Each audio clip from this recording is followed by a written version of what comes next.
Asia ఖండంలోని అతిపెద్ద గిరిజన మహాజాతరకు వచ్చేటటువంటి భక్తులకు ప్రత్యేక బస్సులను ఏర్పాటు చేశారు ట్రాన్స్పోర్ట్ శాఖ మంత్రి పొన్నం ప్రభాకర్. ఈ నెల 21 నుండి 24 వరకు జరిగే మహాకుంభ మేడారం జాతరకు భక్తులు ఎవరికి ఎటువంటి ఇబ్బందులు కాకుండా ఉండడం కోసం ప్రత్యేక బస్సులను ఏర్పాటు చేశారు.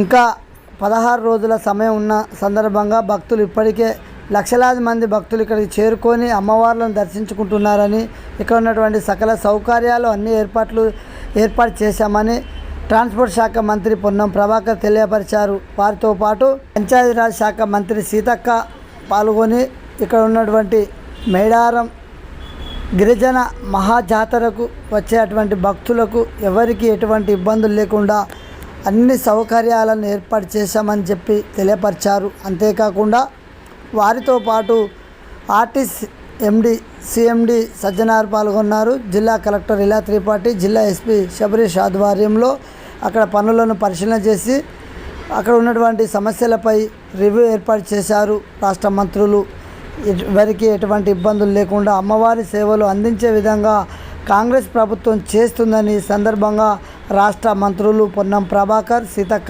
తెలిపారు. అనంతరం పొన్నం ప్రభాకర్ మాట్లాడుతూ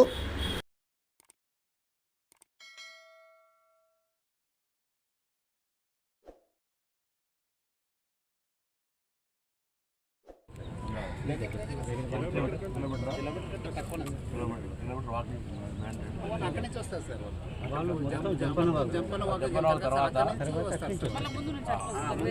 వేరే రూట్ నుంచి 1 కిలోమీటర్ సార్, 1.5 ఉంటుంది సార్. మొత్తం రైలింగ్ 14 కిలోమీటర్స్ సార్ క్యుములేటివ్గా అంతా కలిపి. అక్కడి నుంచి మనం ఒక్క టైంలో ఇంతమంది ఉంటారు. బస్ ఎక్కడానికి అక్కడ హోల్డింగ్ ఏరియా కూడా ఉంది సార్. అక్కడ కూడా మనకి కొంచెం ఎక్స్ప్రెస్ ఫీల్ అయినా కొంచెం ఉండడానికి ఉంటుంది ప్లేస్.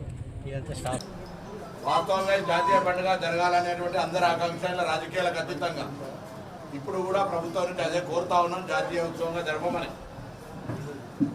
మిగతా జాతీయ ఉత్సవాల కంటే ఏం తక్కువ కాకుండా జనం వచ్చేటువంటి ఈ జాతరను జాతీయ ఉత్సవంగా జరిగితే దేశానికే గౌరవం, మనం అందరం కూడా ఈ గిరిజన దేవతలు గౌరవించుకున్నట్టుగా భావిస్తా ఉన్నాం. ఈ సందర్భంగా సమ్మక్క సారక్క దేవాలయానికి కూడా వచ్చే భక్తులందరికీ కూడా మహిళలకు ఉచితంగా ఇవ్వాలనేటువంటి మాట ప్రభుత్వం నిర్ణయం తీసుకుంది.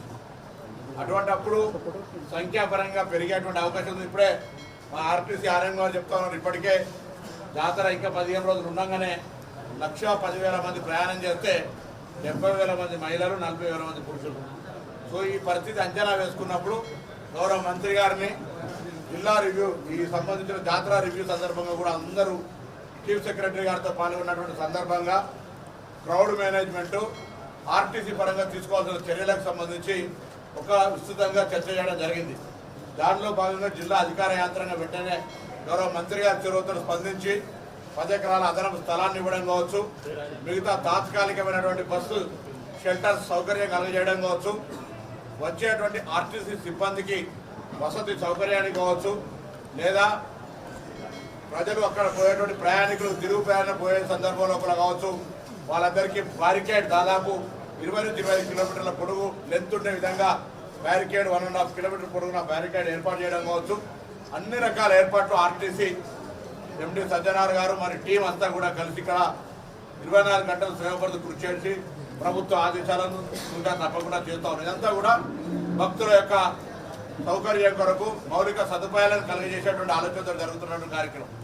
కాబట్టి ఈ సందర్భంగా భక్తులందరూ కూడా కోరుతా ఉన్నాం, ప్రభుత్వం అన్ని రకాల చర్యలు తీసుకుంటా ఉంది. మీరు కూడా అమ్మవారి దర్శనానికి వస్తూ ఉన్నారు. అది కూడా అనేక శక్తులు బలం కలిగినటువంటి అమ్మవారి దగ్గరికి వస్తూ ఉన్నప్పుడు మనం ఇంతకుముందు చెప్తా ఉన్నాం, రాంగ కార్ల 21 నాడు సమ్మక్క గారు వస్తారు, సారలమ్మ వస్తుంది, 22 నాడు సమ్మక్క వస్తుంది, 23 నాడు గద్దెల మీద అన్ని దేవులు ఉంటారు, మళ్ళా 23 నాడు 24 నాడు అందరూ వాపసు పోతారు. అప్పటిదాకా ఈ జాతర ఒక మహా ఉత్సవం లాగా జరుగుతుంది. కాబట్టి వీఐపీలు వచ్చే వాళ్ళని కూడా కోరుతా ఉన్నాం, స్థానికంగా వచ్చేటువంటి భక్తులకు ఇబ్బంది కలగకుండా ఉండే విధంగానే మీరు వ్యవహారం జరగాలని కోరుకుంటున్నాం. ఎందుకంటే ఇక్కడ సామాన్యులు వివిధ రాష్ట్రాలకు సంబంధించి 100,000 కిలోమీటర్ల నుంచి వచ్చేటువంటి భక్తులకు అంతరాయం కలగకుండా ఉండాలనేటువంటి వ్యవస్థ ఇతరం మేము కూడా చాలా జాగ్రత్తగా ఉండడానికి మా ప్రభుత్వం నిర్ణయం తీసుకుంది.